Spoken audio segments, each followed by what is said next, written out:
Hello friends, welcome to my channel Raji Kalyan 9488. వాళ్ళ ఇంట్లోనే హెల్దీగా పానీపూరి ఎలా తయారు చేసుకోవాలో చూద్దాము. దీన్ని ఎవరో అన్నారు పవిత్ర పదార్థం అని. పానీపూరి మనం ఇంట్లో చేసుకుంటే అది పవిత్ర పదార్థం అయ్యిద్ది, బయట బండ్ల దగ్గర తింటే అది అపవిత్ర అయ్యిద్ది. ఇంట్లో మరి మీరు ఇలాగ ఒకసారి ట్రై చేయండి అని నేను ఆచి కిట్ తెచ్చుకున్నాను. పానీపూరి ఆ కిట్లోనే ఇస్తాడు మనకన్నీ. మనం ఏం చేయాలంటే ముందు రోజు నైటే మనం బఠానీలు నానబెట్టేసుకోవాలి, ఓవర్ నైట్ నానిపోవాలి.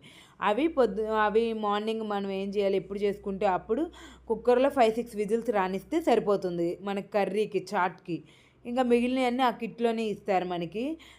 అవన్నీ ఒకటేమో స్వీట్ పానీ ఇస్తారు, ఒకటేమో హాట్. అవన్నీ మనం కొద్దిగా ఆ పౌడర్ వేసుకుని వాటర్ కలిపేసుకుంటే రెడీ అయిపోతుంది. మనం బయట పానీపూరి కంటే ఈ పానీపూరి చాలా మంచిది. ఇంట్లో మీరు ట్రై చేయండి, పిల్లలు అడుగుతూనే ఉంటారు. అప్పుడప్పుడు ఇలాగా చేసి పెట్టండి.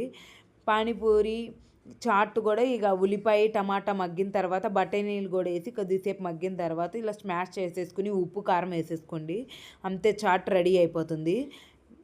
స్వీట్ పానీ ఇలాగ అన్నీ సర్వ్ చేసుకుని తినండి. టేస్ట్ అయితే చాలా బాగుంది.